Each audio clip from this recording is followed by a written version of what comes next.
Since I was here in January, I have driven about 35,000 miles, mostly in connection with doing church services all over the country.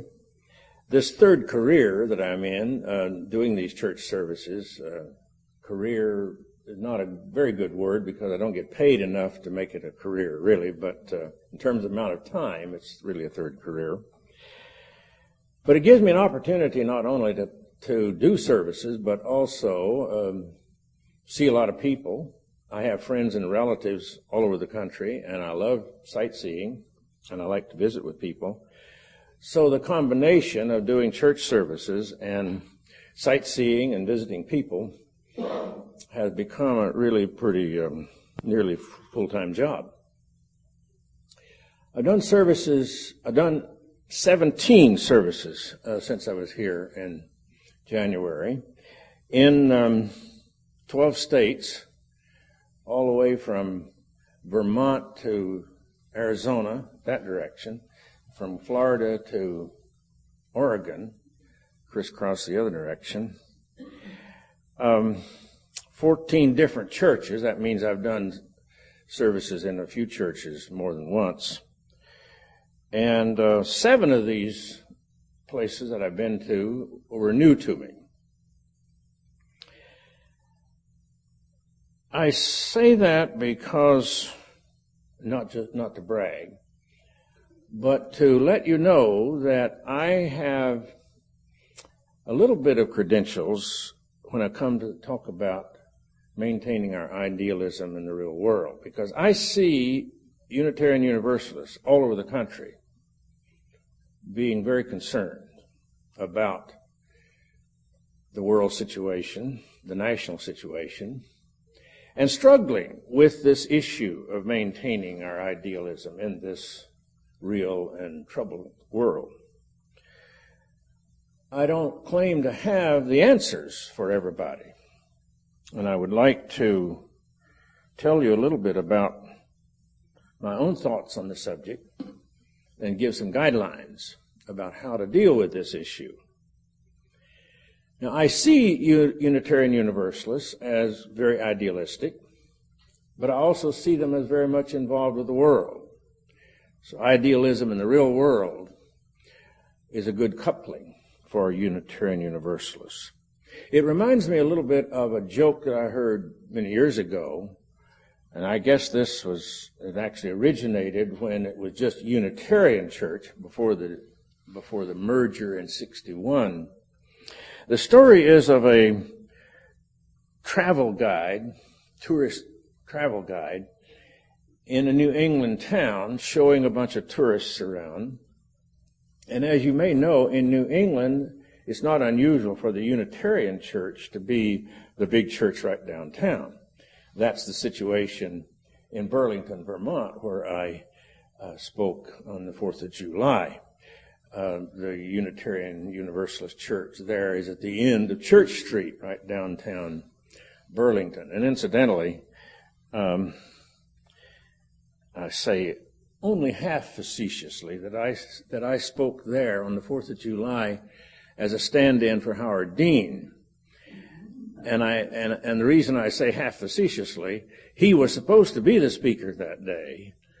And he had told them well in advance that if he could not make it, he would let them know by the end of April, and they'd have to find a substitute. So I was his substitute. He didn't ask me, but the church people asked me. So, in other words, I didn't check the content of the sermon with him before I gave it. And they selected this particular topic from my list of sermons because they felt it would be very appropriate for their summer series.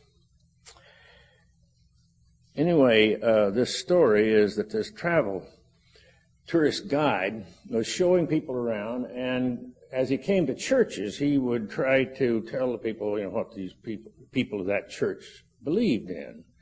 Catholic Church, praying to Mary and the Rosary and all that kind of stuff. Baptists insisting on dunking you underwater when you joined the church and so forth. He came to the Unitarian Church, And he paused and scratched his head and said, I don't think they believe much of anything. And he realized that didn't sound quite right. And then he said, but I can tell you one thing, they sure do practice it. I think that's a very good story for Unitarian Universalists. It's not a matter of not believing much of anything, but at least we don't go around parading our beliefs, but we sure do practice it. So I see this very important juxtaposition of idealism and the real world for Unitarian Universalists. Now, as we look around the world, what do we see? What do Unitarian Universalists see? Well, I would be a fool to get up here and try to tell you what Unitarian Universalists believe or see about anything, because there's such a hodgepodge, such a wide variety of ways of looking at the world and so forth among Unitarian Universalists. So I'm going to speak for myself, but as I said a little earlier, I've been around. I've heard Unitarian Universalists talk, and I know that a lot of my own concerns are reflected in what I hear Unitarian Universalists talking about all over the country. So I'll speak for myself, but I know that I'm also speaking for a lot of Unitarian Universalists. I see a lifestyle in our society that squanders the earth's irreplaceable resources and proceed with almost total disregard for the adverse effects that this lifestyle has on all other life forms and even on the future of humanity. I see a society in which there's an ever-increasing gap, widening gap between the rich and the poor. I see a society in which the American promise of liberty and justice for all seems to be only selectively applicable. That at any one time there are large segments of the population who, either by choice or by accident of birth, don't fit somehow in the mainstream. These promises of liberty and justice for all don't apply to them. I see a society in which people's values, expectations, wants, and attitudes are largely shaped by mass media, more and more under the control of profit-making corporations. And I see a government which, far beyond turning a deaf ear to these concerns of people like us, apparently by laws, court decisions, and administrative orders, aid and abet all these forces in our society which create these problems rather than ameliorate them. And I could go on to talk about wars and so on. But I'm not here just to talk about the bleak picture. I'd like to hold out some kind of guidelines for dealing with this. And when I first worked up these ideas about idealism, it was really in the context of personal problems. I mean, your everyday life situations. And I had to do that in order to work out for myself a view of the world and how I was going to approach it as I moved from a very simplistic idealism growing up in the hills of Kentucky, as she was saying, very poor, very little education among the people that I grew up with. That simplistic idealism served me well in helping me get out of that milieu. Starting to school when I was 10 years old in this family of 15 children, the only one in the family that took an interest in education. and 8 years later getting a scholarship to Harvard. That simplistic idealism served me well in that environment.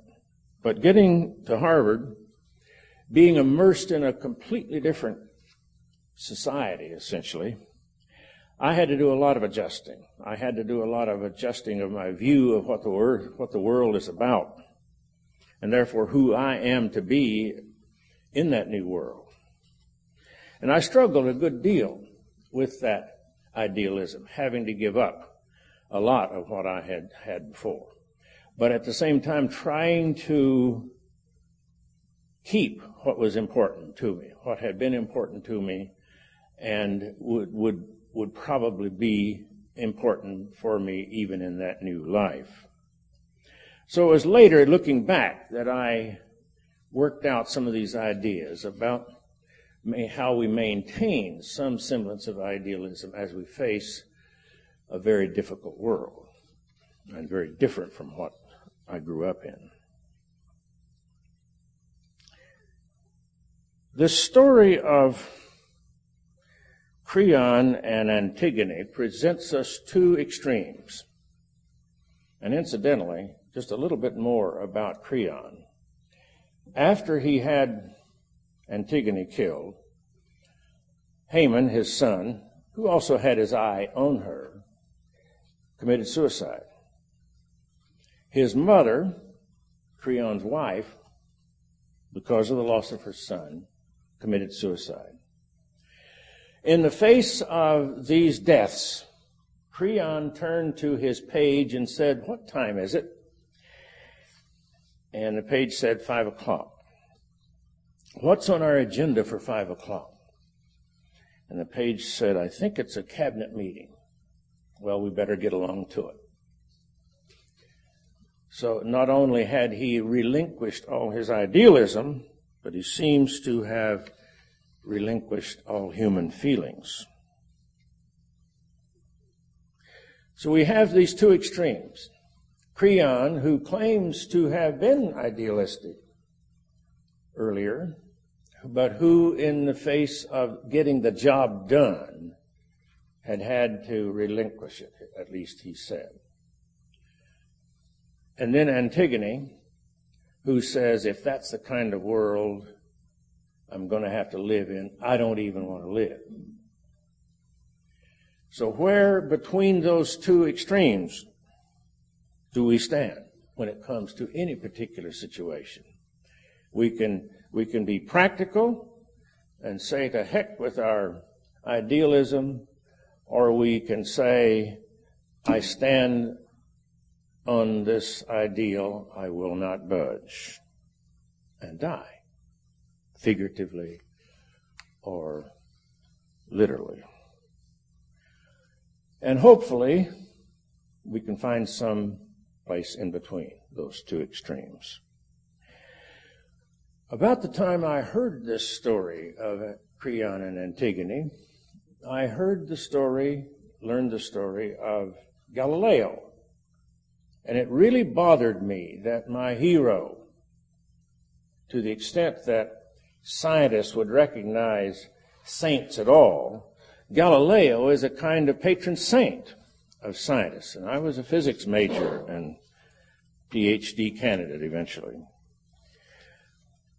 It bothered me that when he was tried by the Inquisition and found guilty and given the opportunity to either recant all that he had said about the universe, how everything revolves around the sun rather than the earth, recant all of that or face the consequences, and the consequences would be being burned at the stake. He reneged and went on living. The more I've thought about that, though, the more I have realized that that was a very wise decision, because his reneging did not in any way change what he had said and done. That had already happened. He knew that. He knew that truth in the sciences would eventually win out.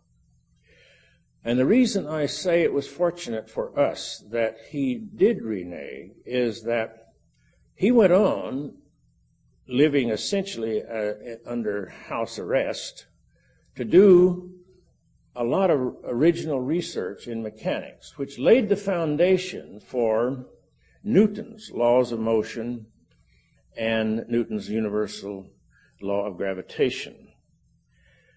Basic ideas of the whole Western civilization, essentially. I don't know what would have happened to the history of our civilization if Galileo hadn't reneged and done that original research that led to Newton's being able to do what he did. So that history has proven the sanity and the utility of Galileo's reneging. And I think that gives us a clue. Nobody likes the idea of going back on our word.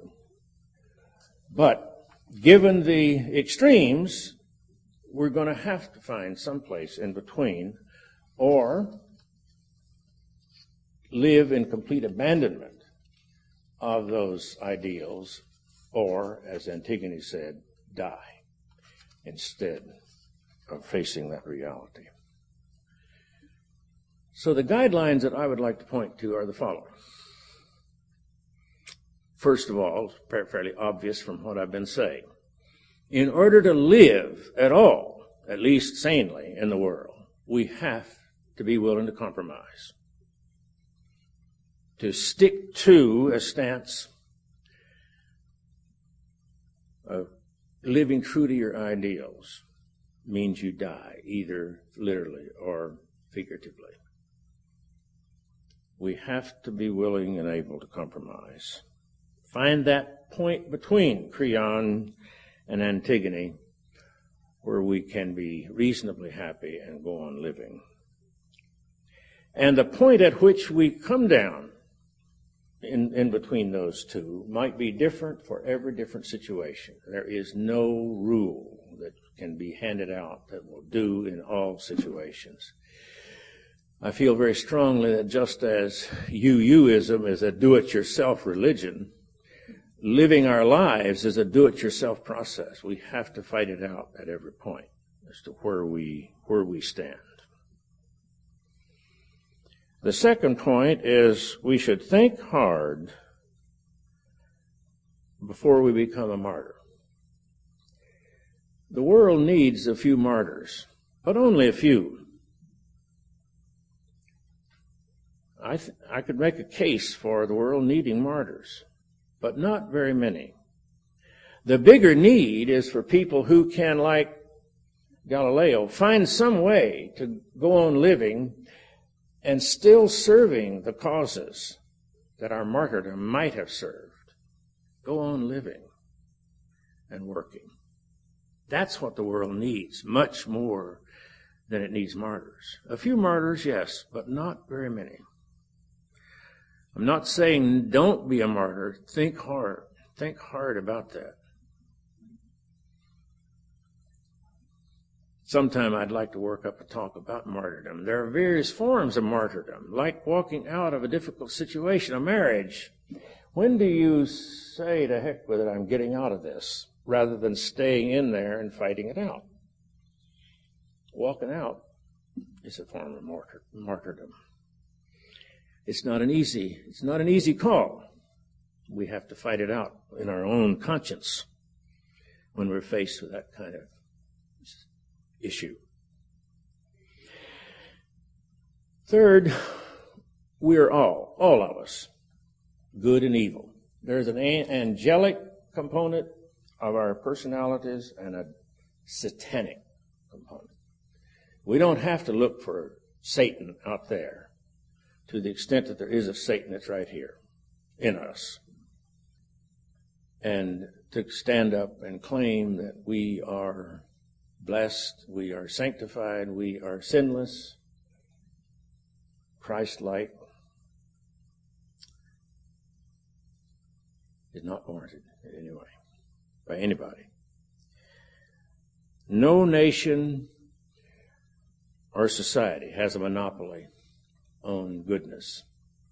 Not even UUs have all the answers. We're all one big disgruntled family. And the last point is the need for patience and hard work. And on this, I lean very heavily on a talk that I heard Rabbi Harold Kushner give at GA in June last year. Rabbi Harold Kushner, a Reformed Jewish rabbi, gave what I consider about the best Unitarian Universalist talk that I've ever heard at GA. And talking about the world situation and the national situation, he says, and let me just say, Harold Kushner has lived many years. He became famous with his book, When Bad Things Happen to Good People, based on the death of his teenage son with cancer. He's lived a long time, and he has observed the world carefully. And he hasn't lost hope. And it was very reassuring to me that he hasn't lost hope. He feels that history is on our side meaning the side of us liberals, and he counts himself as a liberal. Slowly, painfully, progress is being made.